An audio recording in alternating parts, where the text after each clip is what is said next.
The heavy iron gates of the state penitentiary slammed shut behind me with a sound that had haunted my dreams for 3 long years. I stood on the cold asphalt taking my first breath of real freedom, holding nothing but a battered duffel bag and a burning desire to rebuild my life. I had survived 3 years in prison for a corporate embezzlement crime I never committed, framed by someone who wanted me out of the picture. But as I walked up the driveway of the home I built with my sweat and tears, the front door opened, and my heart shattered into 1,000 pieces. Standing on the porch, wearing my favorite silk robe, was my best friend, Chloe. Behind her, holding her waist, was my husband, Mark. Before I tell you how I turned my heartbreak into the ultimate retaliation, welcome back to the channel. Follow my story until the end and comment the city you're watching from, so I can see how far my story has reached. My name is Clara Sterling, and I am 32 years old.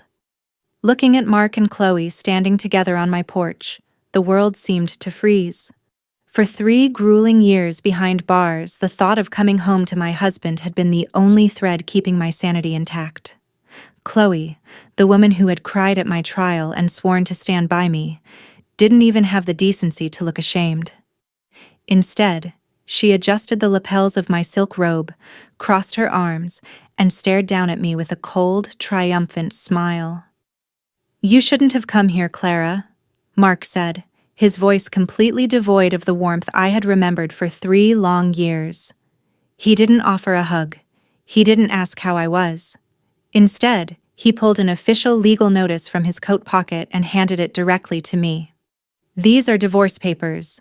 The judge signed off on the decree months ago. This house, the vehicle, the accounts, they're all legally in my name now. You have no right to be on this property." I stared at the paper, trembling slightly in the cold afternoon breeze. "Mark, what are you talking about? This is our home. I built my career to buy this place." "Correction," Chloe interrupted, stepping forward with her eyes glinting with pure malice. "It was your home. Now, you're just a convicted felon with nowhere to go. I'd advise you to leave before Mark calls the police for trespassing." Every nerve in my body screamed to fight, to scream, to demand answers.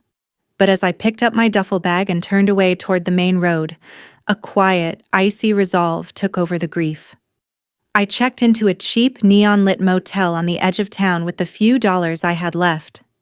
Sitting on the squeaky mattress, looking at my reflection in the dust-covered mirror, I knew one thing for certain. I wasn't going to lie down and die. I was going to uncover the truth, no matter what it took. To understand how I lost everything, you have to go back 4 years.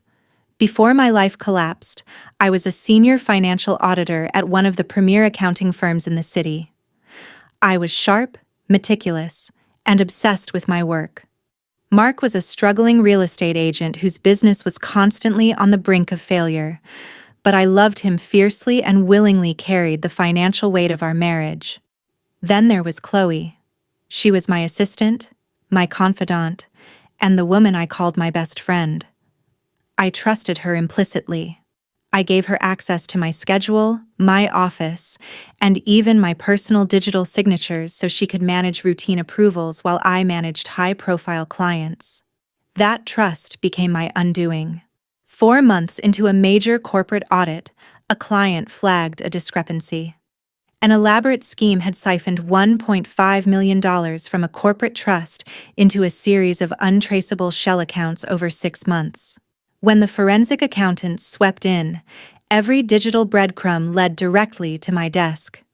My IP address had authorized the transfers. My personal accounts showed sudden, unexplained cash deposits. My digital signature was stamped on every fraudulent approval. I was completely blindsided. During the investigation, Mark played the part of the grieving, supportive husband, urging me not to fight a protracted legal battle that could land me 15 years in prison. "Take the plea deal, Clara," he pleaded with tears in his eyes. 3 years in a minimum security facility. You do the time, and Chloe and I will manage everything here. We'll protect the house, keep the creditors away, and have a life waiting for you when you get out. Chloe held my hands in the courtroom as the judge handed down my sentence, promising through her sobs that she would watch over Mark and make sure our home was preserved. I walked into that penitentiary believing I had a loving husband and a loyal best friend waiting for me on the outside. I had no idea that I had just willingly walked into a trap they had spent months designing. The morning after my release, I met with David Miller in a quiet corner of a downtown diner.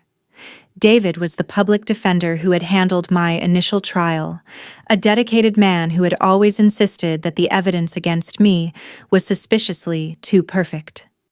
He looked up from his coffee, his eyes softening as he took in my tired face. "I'm glad you're out, Clara," he said gently, sliding a digital tablet across the laminate table. "And I think it's time you saw what I found." My hands trembled as I pulled up the financial records on the screen. "What is this?" "After your sentencing, something about the electronic timestamps bothered me," David explained, leaning in. "I kept digging on my own time. 2 months ago, a whistleblower at the bank flagged a series of offshore transfers tied to the original embezzlement case. The missing $1.5 million didn't just vanish into thin air, Clara. It was funneled through 3 shell corporations and landed directly into a single corporate account." I scanned the summary page, my heart hammering against my ribs as the name jumped out at me. Apex Holdings, LLC. Registered owner, Chloe Bennett. Primary beneficiary and managing director, Mark Sterling. The date of the final transfer was just 2 weeks before my conviction. The blood in my veins turned to ice as the horror of what had happened finally settled into my mind. Mark hadn't just stood by while my life fell apart. He and Chloe had orchestrated the entire theft together. They used my security credentials to steal the funds, framed me to take the fall, and then used my 3 years in prison to build a new life with my money and my home. They thought I was broken, penniless, and helpless. But holding those bank statements in my hand, the grief inside me burned away, leaving behind a cold, sharp determination. They had taken 3 years of my life, but I was about to make sure they paid for every single second. I knew that charging into their lives with wild accusations would only give them time to hide their paper trail. If I wanted complete justice, I had to play the long game and make them believe I was utterly defeated. 2 days later, I called Mark from a burner phone. I let my voice shake, making myself sound broken, desperate, and terrified of the future. I told him I couldn't afford to fight, that I was broke, and that I just wanted a small payout to leave town forever and start over. Mark's voice was practically dripping with arrogant triumph. "I knew you'd see reason, Clara," he sneered into the receiver. "We'll meet at my attorney's office tomorrow. You sign over your rights to any lingering joint assets, and I'll give you $10,000 cash to walk away." The next morning, sitting across from Mark and Chloe in a high-rise legal office, I played my part to perfection. I kept my head down, barely making eye contact, and let a few tears slip as they pushed the final settlement terms across the table. But what Mark and Chloe didn't realize was that David had subtly modified the boilerplate language in the agreement. Tucked deep within Section 9 was a standard audit clause, stating that by signing, both parties certified under penalty of perjury that no hidden assets or illicit accounts existed during the marriage, consenting to a full forensic financial audit if any discrepancies arose. Smirking with absolute satisfaction, Mark signed his name with a flourish, and Chloe followed right behind him as a witness. They handed me a cashier's check for $10,000, believing they had officially bought my silence.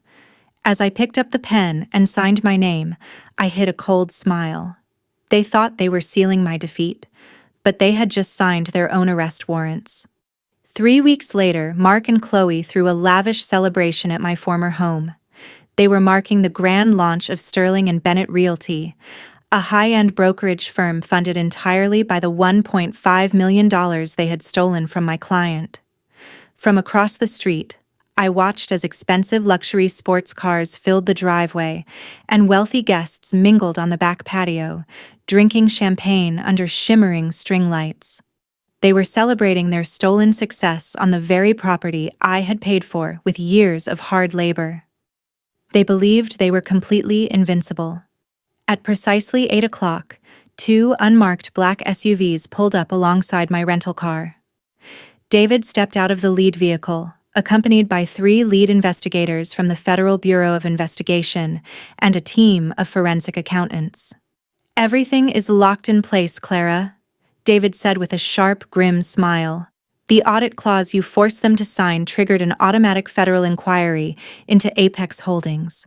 The moment they submitted those fraudulent terms to the court, they committed fresh acts of wire fraud and perjury." I straightened my blazer, took a deep breath, and walked up the driveway behind the agents. We walked right through the open double doors into the packed living room. The music died down as guests turned to stare at the federal officers. Mark, holding a glass of expensive scotch at the top of the marble staircase, froze as his eyes locked onto me. Chloe's face drained of all color, her champagne glass slipping from her fingers and shattering on the hardwood floor. "Mark Sterling? Chloe Bennett?" the lead federal agent announced, his voice echoing through the silent room as he stepped forward. "I'm Agent Vance with the FBI. You are both under arrest for federal wire fraud, grand larceny, conspiracy, and systematic tax evasion."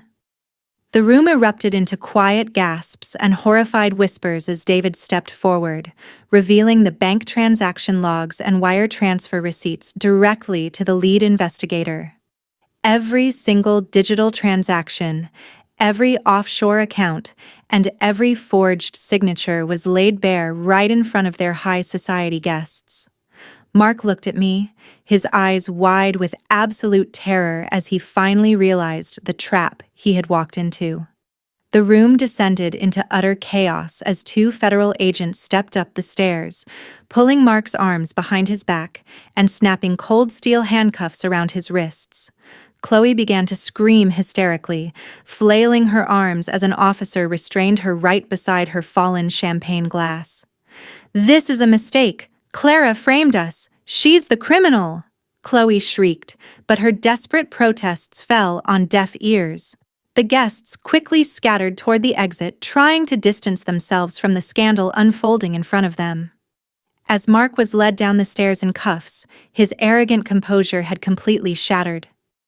Tears welled in his eyes as he looked at me, his voice trembling with pathetic desperation. "Clara, please, talk to them. Chloe forced me into this. It was all her idea. I still love you, Clara. Please don't do this to me." I stood my ground, looking him dead in the eye with complete indifference. "You took 3 years of my life, Mark. Now, you get to spend the next 10 thinking about what you threw away." Without another word, I turned my back on him as the agents dragged both of them out into the waiting police vehicles. The court immediately issued an emergency order freezing all their assets, placing a federal lien on the home, and initiating the process of my full exoneration. Everything they had built on a foundation of lies and stolen money was dismantled in a single night. 6 months later, the justice system finally righted its wrongs. I received a full federal exoneration, clearing my name completely, along with a multi-million-dollar settlement from the accounting firm for their oversight. The court ordered the immediate transfer of my house back into my name, along with the liquidation of Mark and Chloe's remaining assets to pay full restitution. Mark received an 8-year sentence in federal prison, while Chloe was handed 10 years for her leading role in the conspiracy. They lost their freedom, their reputations, and every single cent they had tried to steal. Standing on my quiet balcony, looking out over the garden I had designed years ago, I felt a deep sense of peace return to my heart. I transformed my home into a sanctuary and launched a non-profit foundation dedicated to providing legal defense and financial support to wrongfully convicted women rebuilding their lives. Trauma can either break you or forge you into someone unstoppable. I chose to let it forge me. If you were betrayed by the two people you trusted most in this world, would you have fought back the way I did? Or would you have walked away? Comment your thoughts below. I read every single response.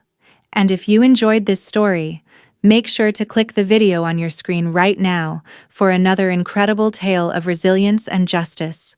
Thank you for watching.